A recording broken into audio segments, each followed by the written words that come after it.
women empowerment, how education is considered to be an important tool for empowerment of women. And that would be one of the general essays you will be writing. So do you agree with women empowerment, and do you agree that education is an important means of getting empowerment of women, right? So there are three fundamental principles when it comes to empowerment. One, we cannot compromise on these three things. One, equality between men and women. Number two, women having the right to develop to their fullest potential. So there are women at the age of 30 who decide to educate themselves. They study, they graduate, or at the age of 50, they decide to start a business. So they want to achieve their fullest potential. They decide to learn dancing when they are 40-year-old or 50-year-old or 70-year-old. So what I think gives me satisfaction, contentment, my physical development, my mental development. So that way, I should make the decision that will lead to my full development, to my full potential. It is not what my grandmother did or what your grandfather thinks is right or wrong. It is about what I think is necessary for my life and to achieve my fullest potential. So empowerment covers that area. And women also should have the right of self representation and self determination. So this comes under the set of civil and political rights. A person having the ability to represent themselves. That means what? As a citizen of a place, as a citizen of a nation, I have right to vote, or I have right to choose my leadership, or I have the right to decide who should govern me or who should control me. So these are all coming under the group of civil and political rights, self-representation and self-determination. So that way empowerment allows me to reach my fullest potential. So many educational institutions, in their motto, if you see what is their common mission, vision of many higher education institutions, they'll all be talking about holistic development of an individual.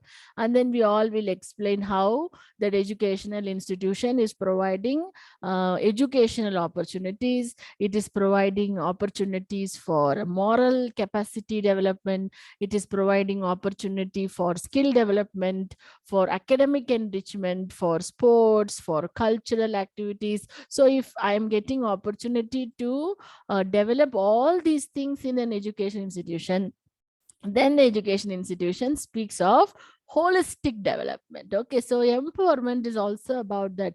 But here the choice is made by the individual, that they want to reach their fullest potential. And if there are any kind of hindrances that does not allow me to educate, or to marry, or to deliver a child, because of social customs or because of political restriction, then I have not achieved my complete empowerment. Okay, so my participation in the society, in polity, is also very much deciding factor whether I am completely empowered or not. So that way, the concept of women empowerment were discussed at the international forum in a very large manner from 1985 onwards in the Nairobi Women's Conference. This idea of empowerment was spoken about.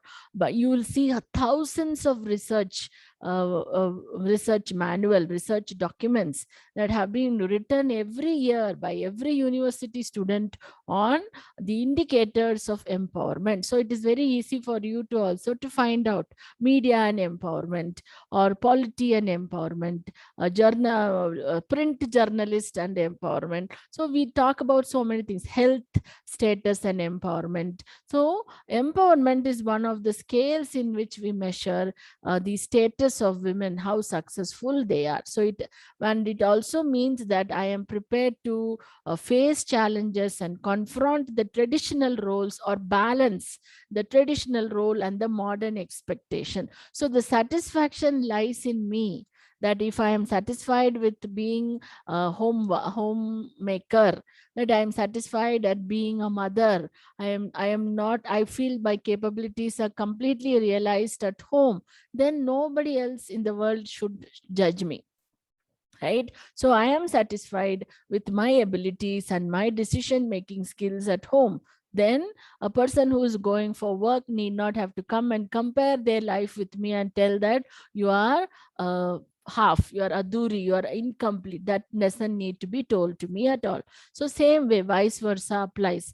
I am a working woman, I am not necessary, nobody needs to compel me to get married or do the household responsibilities, not necessary. So it is the concept of women taking their own decisions with regard to their own life. So United Nations had several discussions on what is empowerment. Okay, so they have explained women empowerment. So they talk about acquiring knowledge and understanding of gender relations, developing a sense of self-worth. That's very significant. I could be educated, I may have patent, I may have copyright, but I don't believe in myself, I don't feel I am valuable enough, then that's misery, right? So self-worth, a belief in one's ability, that's also one of the indicators of empowerment. Gaining the ability to generate choices, exercise bargaining power. Okay, so developing the ability to organize, influence the direction of social change. So that is also empowerment. So it's not only about my life, it is also about how I influence others, how I'm able to create a group of people, a network of people, and create change in the existing system if the existing system is dissatisfactory in nature. So all that is what United Nations Development Fund for Women talks about. So psychological sense of personal control, social influence, political power. So it's left to you completely of how you define what empowerment is. Okay, so women empowerment is something very personal. It is about understanding what a person requires in order to achieve their own fulfillment of life. It is about their own fulfillment of life. So they should be able to understand what they want from their life. So there are a lot of milestones of women empowerment.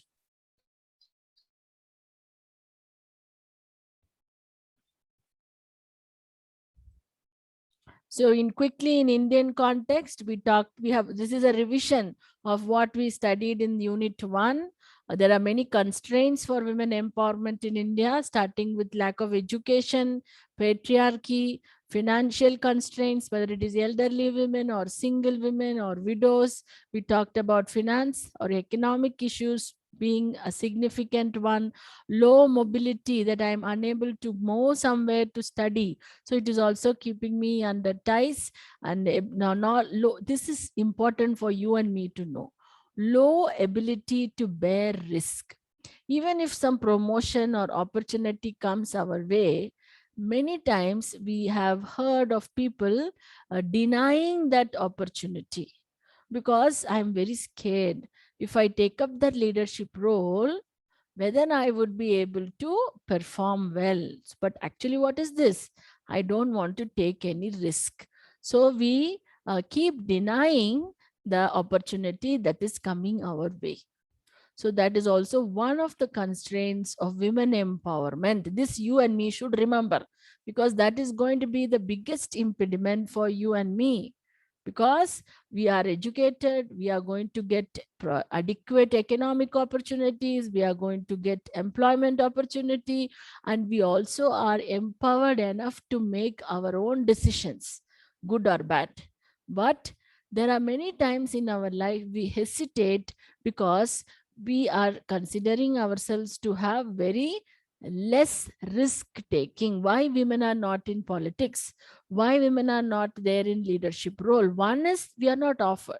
Number two is we don't go and ask, we don't go and demand, we don't go and put ourselves in risk, because unnecessary attention will come. So that is another reason why women empowerment is always having some kind of issues and trouble. Then low social status, you have studied already, and conflicts among women group themselves. And that gets projected more. Any social group will have conflict if you are young people between the age group of 15 to 25. Good. You are one social group. No, 15 to 25. Don't you think so? Between this 15 to 25 or between 18 to 20 itself, there is going to be conflict. There will be some conflict. There will be conflict between men and women, boys and girls. There will be conflict about which food is good. North Indian food is good or South Indian food is good, or going for a disco party is good or not good. You're going to have conflict. But if the women fight with each other, mother-in-law fighting with daughter-in-law, that's a syndrome. So everybody talks about how women are their worst enemies. So they will give examples, adequate number of examples of how women were responsible for spoiling the success of other women. But it is a very narrow approach. Women are also my competitors. Men are also my competitors. That is another approach. So if I keep thinking that I don't get support in my own social group, then I will not grow well. So this is one of the constraint of women empowerment, thinking I have less friends in my own social group. So I don't network well. So I have to build my network abilities with both women as well as men, because my competitors can be in both the social. So unnecessary projection of conflict among women, because it is market. Because by showing our conflict, there are many things I can sell.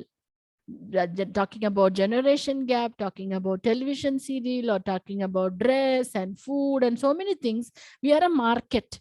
So thinking in the commercial point of view, they have created a lot of conflicts among women groups. So if you are able to overcome that in your own mind, we should be able to come outside and we should be able to project our empowerment. So empowerment can be measured socially, economically, politically, and legally as well. Okay, so we talk about economic empowerment, where per capita income can be studied, male versus female.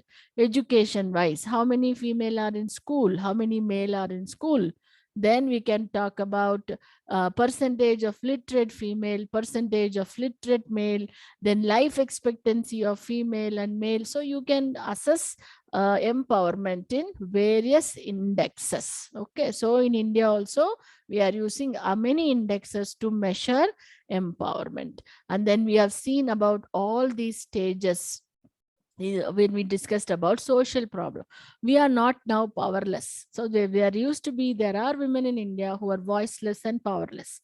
And once you educate them and you allow them to participate, you adopt certain changes and provide them leadership roles. So India has come a long way. We are having equal citizenship rights. We are having equal fundamental rights. Women are playing an important role. We are participating now. But how many of us are leaders? So that way, we may not be in this bottom stage, but we have also not reached the tier 1 stage. So that is why we still talk about 6S for women empowerment. This is Government of India's agenda. It's not my agenda. They talk about 6S. What is that? Siksha, education. So what are these things that contribute to women empowerment in India? So Government of India focuses on education, health, then self-reliance, justice, sensitivity, equality. So this is the agenda of Government of India in order to enhance women empowerment. But this is not their primary focus. This is one of the agenda for Ministry of Health and Child Development. So we need to work on these aspects by ourselves. Okay, right? So where do I lack in? Whether I lack in education, you do your own assessment. Where I need to work on, whether it is about inequality that I face at home or in workplace, whether I am surrounded with people who are less sensitive or more sensitive. Do I first of all accept that men and women are equal, that gender and sex are not the same, right? I'm able to stand in my own leg. Am I self-reliant, or is my health giving trouble? Should I work on my health so that I can be empowered? Should I work on my education so that I be empowered? So you can work it out in your own way of empowering yourself. So education definitely leads to empowerment. There's no doubt.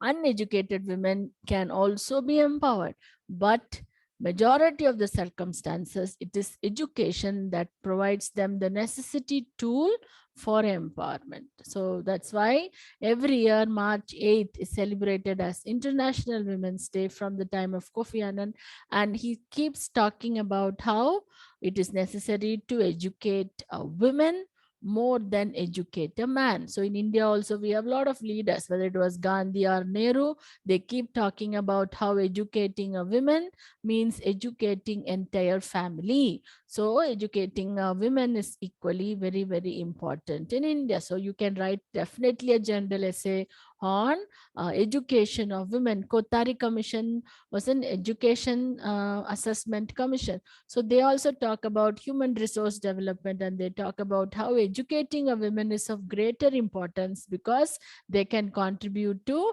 several factors. They can affect not only their life, but bring change, effective change in the life of the society. So all these are some of the statistics already shared with you in the LMS content also. So by education, I get to promote myself, my mentality, my outlook.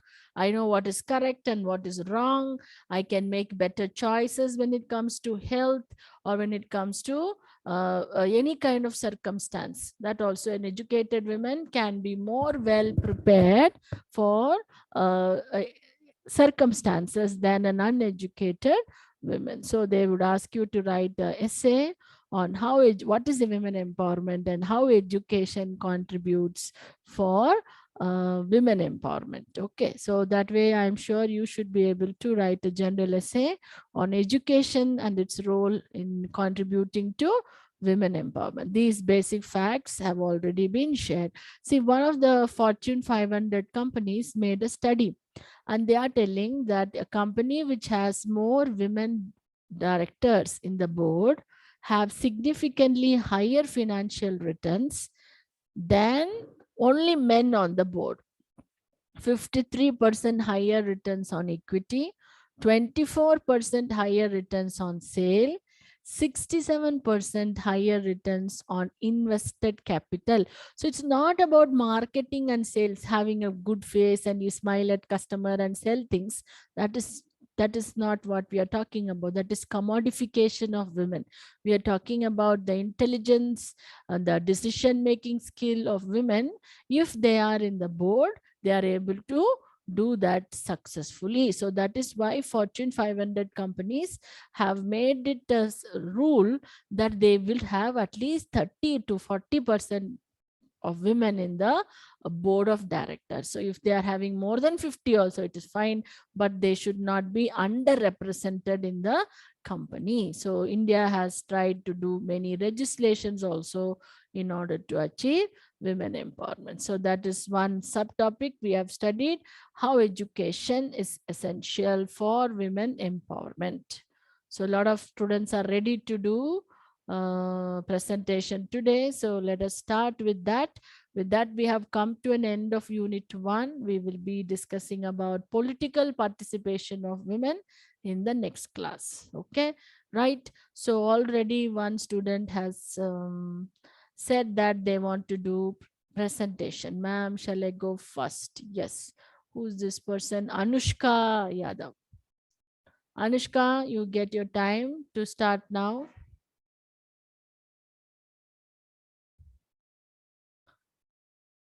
Then I have Alina, number 2.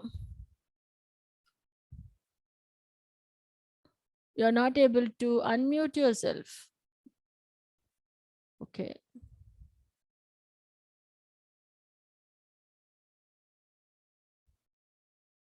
You should be able to do now. Yeah, ma'am. It's fine. Can I start sharing my screen, ma'am? Yes, Anushka, start. Okay.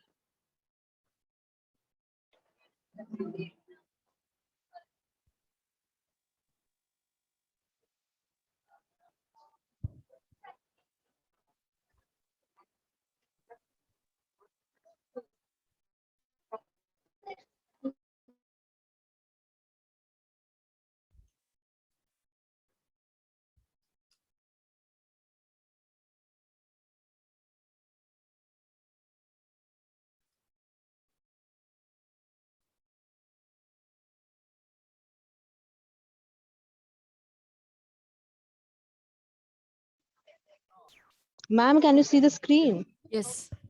But you just, it was coming, now you just stop.